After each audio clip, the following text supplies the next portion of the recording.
And now, it's time for another Dice Tower review with Ryan Metzler.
What a delicious cup of coffee.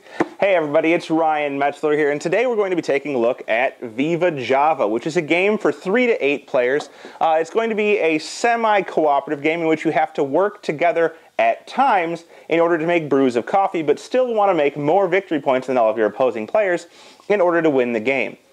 Real quick, we'll see how this game plays. It's a game by Dice Hate Me Games. We'll see how it plays from the higher end player perspective, and I'll discuss the other player perspectives at the end of the game during my summary. But we'll see what comes in the box, how the game plays, and then we'll come back and we'll get my final opinions on it, as well as some information about some of the included expansions and variations. Alright, here you can see the setup for a 7-player game of Vivajava. That's right, 7 players. The game plays anywhere from 3 to 8 players, and 7 players is going to be the area where you find it's probably going to play the best. Now, this is going to be a semi-cooperative game in which you're trying to make blends of coffee, and the best blends of coffee, in order to get victory points. And there are several ways to earn victory points, but one of the major ways is going to be making good coffees and having them stay good for longer, scoring more points over time before they degrade and are removed from the list. Each player is going to have several things. First, they're going to have a pawn. It looks like this, and they'll be placing this out on the board in order to collect coffee beans as well as get some benefits or detriments to them depending on where they place. In addition, they're going to have a roaster. This is going to be where they keep their coffee beans that they're going to use to make coffee. And people are going to start with coffee beans in it. It starts with 2 whites and a yellow in your coffee bean roaster. You're also going to have this token, which is a research or blend token. On one side it says blend, on the other side it says research. And you'll be using that to make decisions throughout the game, depending on whether you're going to blend or research, which will affect how you play the game and how you advance throughout play. Now, the way this is going to work is that you're set up in turn order. Everyone's set up, so whites first, then green, then natural, and it goes down. People who have more points are later in the turn order. And you're going to start with whoever's first, which in this case is white. But before you do that, you're going to set up the board. These tokens will be randomly distributed at the start of the game. And you're going to go ahead and you're going to have these slates out above them, and they're going to tell you what beans go in which region. So this region, which is above this one, or to the furthest to the left, is going to get a white. Then we're going to have a yellow and then a black. And you'll see here, one of these is crossed out. For fewer players, this region wouldn't get a bean, but since we have 7 players, it will get filled up. But know that it scales appropriately. So a white would go here, a yellow, a black goes here. We're going to have a green, a yellow, and a white. Green, yellow, and white. We have a red, a white, and a green. A white, and a green. And those areas are all filled up. So now that that's filled up, players can go ahead and place. And you're going to start out with whoever's first. And they're going to take their pawn, and they're going to choose one of these regions to place on. And when they place there, they're going to get some type of benefit or some type of detriment. So, for example, if they placed here, they would get +1 prestige point. Here would be 2 prestige points. This one would lose you a bean from your roaster. This one would lose you a prestige point. This is 2 prestige points. This is going to lose you a research point, which is something that you'll get throughout the game, and helps you advance, gets you new abilities to making coffees better. But each of these is going to have a different ability. This would allow you to switch a bean with someone else, and this would allow you to switch positions with another token on the board. But regardless, wherever you place, you're going to take the bean from that area and add it to your roaster. So if I were to take this one, I would go ahead and take this bean and I would add it to my roaster. And each player is going to place like this, and you'll note not only are they placing on a thing, but they're placing into a region. Over here you're going to have a South America, you have Africa, and you have an Asian area over here, I think. Yep. And you're going to be placing into these regions, and where you place is going to dictate who you're going to be potentially cooperating with in the game. After everyone has placed, you're going to go ahead and go on to what's called the blend or research phase. So that's going to be when you use this token. And let's just place these out to see where people would be. So we'll place all of these out. We got 1, 2 there, and we got 3 over here. And these beans would have been taken and put in the appropriate players' roasters in order to, accumulate beans throughout the game. So all of the beans that were placed on are taken, and the ones that are there will be removed later and replaced next round. But each player is going to decide on their own whether they want to blend or research. You're allowed to talk about this and kind of, try and decide with your people that are in your same region, so white and black are potentially working together, blue and brown, and green, yellow, and natural are working together potentially, but each player is going to decide whether they want to blend or research, and they're going to take this token, and they're going to hide it in their hand whichever way they want, and they'd all reveal at the same time. People that are in the same region are going to compare their tokens. If the majority have voted blend, then you're going to blend and you're going to make the coffee of that region. So if, both black and white here chose blend, then they'd be working on making rocket fuel. If they didn't both choose blend, say one of them chose research, ties are broken in terms of research. So 1 blend and 1 research equals a research. And if research wins, obviously you're going to research. But once you've decided whether you're going to blend or research, depending on what the votes say, you're going to do one or the other. So let's say that black and white had decided to blend. Now this wouldn't happen too early in the game sometimes, because you want to make sure you have a good combination of beans in order to make a good blend. But when you blend, what you're going to be doing is that each player is going to be contributing beans from their roaster to try and make a good blend of coffee. Now these colors at the bottoms mean nothing for this blend of coffee. What you're going to be looking at is the different types of blends you can make and how good they are. So for example, 5 beans of the same color, if you manage to get that, makes you an extra bold. 4 beans of the same color makes you a bold. Full house, 3 and 2 makes you an Americano. 1 of each makes you a rainbow, and there's only 1 of those allowed in the game at a time. 3 of a kind is a regular, 2 pair is a half calf, and a pair is a decaf. And so you're trying to make the best blend you can using the beans you have in your roaster. When you do this, you're going to have to pull beans randomly from here. So it's good to have a lot of the same type of bean if you're trying to make an extra bold. Each player who's pulling has to pull at least 1 bean from their roaster. So if you have 2 players cooperating, you can't just pull all 5 beans from your roaster. So you're going to start pulling, and you're going to just pull until you decide you need to stop, with at least 1 bean being left for each player who goes there. So you'd start pulling, and you get a white, and maybe you pulled a second white, and you pull again, and you're going to get a yellow, or maybe you'll get a white because you put a white into your bag earlier. And you say, okay, this is good. I have 3 whites, and I know I only have 3 whites in my bag. And then you'd let the other player pull, and maybe they pull a white and a yellow from their bag. Let's say they have a white and a yellow. They pull, and you get this 4-bean blend, which comes out to be a bold because that last bean doesn't do anything for you.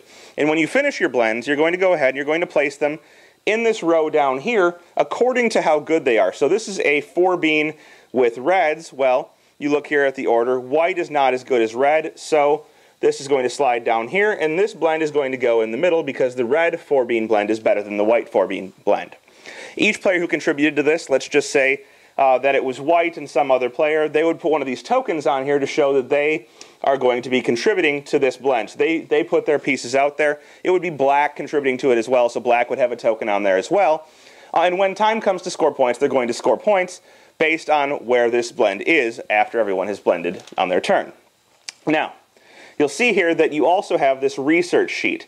And this sheet, when you blend successfully, you're going to go ahead and get 1 research point to spend on here.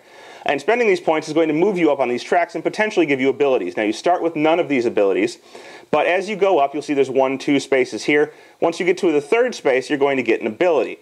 The abilities are going to differ, they're going to give you different abilities. So this one is going to give you extra beans when you get more beans, and that's going to continue on. This one here is going to let you get rid of a bean before you pull beans. Or this one here is going to give you one of these tokens, which allows you to speculate on somebody else's coffee and earn points for not doing anything later in the game. This one here will let you discard beans as you choose them, and that gets better as you go up. And this one says whenever you draw cards, you get to draw extra cards. So you're going to draw 2 and keep 1, and that's these cards that will give you extra abilities in the game. So you'll get things like +2 prestige points playing immediately, or you'll get one that says you have a fickle investment. It says play before popular opinion, move any occupied investment token from one blend to another blend. So you can choose to move your investments around and earn more points than maybe you would if your investment was down here. You can move it up to somewhere else and invest and get more points for doing so. So when you blend, you're going to make your coffee and you're going to get 1 research point, and it's kind of a good way to earn points and to slowly advance you up here. But if your team chose research instead of blending, you're going to get 3 research points, but you're not going to blend at all. And you can spend those research points moving up on this track however you want to get abilities like I just showed you. After you've done that, if you're a researching team, you're going to go ahead and you're going to be able to trade in your prestige points for more research points. So you can actually lose victory points moving backwards on the track in order to get more victory points. So in order to get more research points. So that is the blending or researching phase. And after that, you're going to move on to what's called the popular opinion phase. So anybody who blended is going to have their blend down here in the appropriate order, with the best blend all the way to the right and the worst blend all the way to the left. When you go to the popular opinion phase, you're going to get points depending on which blend you have tokens on. So since white and black would have a token here, they would each get 2 prestige points moving up on the track in turn order. After you do that, you're going to degrade each of the blends that's currently out there. And what you're going to do that is take off the least important bean. So you can see here that this yellow bean, if we were to take this off, would degrade this from a full house to a 3 of a kind. But if we were to take this off, it would degrade it to a 2 pair. Well, 3 of a kind is better than 2 pair, so this bean would come off. This one here doesn't need this yellow bean, and this one here doesn't need this brown bean, because they both remain 4 of a kind. So that's how that's going to work. After this, you're actually going to look and see if this reorders the order of any of the blends, and it doesn't in this case, but at times it may. Because, for example, next round, if we were to take off one of each of these beans, the green blend will become better than the white blend, because 3 green is better than 3 white, and they would switch positions once they degrade the next time around. So after you've gone through all of this and you've degraded all of your blends, you're going to move on, and you're going to shift all of these to the east. You're going to flip out new slides here. Everybody's going to take their pawns off. You're going to get rid of the beans that were remaining. And you're going to refill all of the beans on the board according to how the blends are now distributed up here, because some of them will be taken and blended in this area down here. Now remember, you would have awarded victory points, but essentially you're going to continue on in this manner. You're going to go ahead and reorder the turn order with whoever has the most victory points going last and the least victory points going first. You're going to play out your pawns in order to take your actions and get more beans as you go on, doing blending and researching, and then getting victory points based on where your blends are, degrading your blends, and doing the whole thing over again. Now there are some things that I didn't really cover because they're only minute details, but blends like Caravan here have a bean that you can get for free once you've filled in the first 4 beans. So it's a good idea to try and make a red blend here, because the red blend will get you, if you want, you can get a free red bean after you've filled in all of these other spots. So it's kind of a way to plan ahead and get a free bean if you know that you want to get many red beans, or whatever color it may be. The game is going to continue on in this manner until one of a couple things happens. One person gets all the way up to 4 of these maximum spots on these tracks, and these give you some pretty great abilities. You know, more research points, or you can return beans, and after you can blend, you may still spend in your prestige points to get more research points, so it kind of combines the research and blending options. They're really good, but if you get 4 of those maxed out, the game will end at the end of that round. If you can't refill these slates at any point, the game will end. In addition, if somebody gets past 21 points, that triggers the end of the game. At the end of the game, you're going to get points based on where you are on these tracks. You'll see that these tracks have some prestige point values on them, and those are cumulative, so the higher you are on the tracks, the more victory points you're going to get. There are also abilities that, once you get all the way to the top, provide you end-of-game victory points, but basically you're going to get the points that you score throughout the game, the points that you get from your tracks, the points that you get from any of these cards, and whoever has the most points after one of these 3 endgame conditions has happened will be the winner. Well, there you have it. That is Vivajava. Now, I showed you with 7 players, and that's towards the higher end of the play count. The reason I showed you this is because I think it's really where the game is going to be the best. I've played it with 3 players, and there's an included variant where you have interns that you can buy that help you make your coffees, because there's really not that many players out there in a 3-player game to cooperate with. So you can hire interns that die at the end of each round, but they give you beans to include in your brews so that you can actually make a brew without having that many players. And I really don't find this to be all that intriguing with 3 players. It works, but I don't find it to be great. I've also played with 5 to 6 players. And while, it's a lot better, you have enough players to brew with, and it has some variants included to help you get through the game without having the full 7 or 8 players, it's just not that tense, because when you vote, you're often voting with only one other player, and if there's a tie, it always comes down to researching between brewing and researching. So it's a lot harder to have an interesting vote with only 2 people. With 7 people, you're more often going to have, more than 2 people voting on a position. So, you'll have 3 people voting for brew or research, and it gets a lot more interesting than that. You're competing for spaces, you have people cooperating or not cooperating to try and do something, and there's a lot more screwing over of other players because you decide to research instead of brew, or brew instead of research when they want to do the opposite thing. Or you intentionally mess up a brew or something like that. So I think this is a game that shines the most with 7 to 8 players. You're going to want a high number of players for Vivajava. There are some component issues with the beans looking too similar, or some of the player colors being hard to distinguish, so take that into mind. But all in all, if you have a high number of players, I think there's something interesting there with Vivajava. I don't really suggest it for the lower number of player counts, or really even for the moderate numbers of player counts. But if you have a higher player count, I think it's an interesting enough game, has some unique ideas, is definitely something interesting to check out. That is Vivajava by T.C. Petty from Dice Hate Me Games. Thanks for watching our review today. For more information about board games, as well as the #1 board game audio podcast, check out Dicetower.com for reviews, interviews, and more. I'm Eric Summerer, and you've been watching The Dice Tower.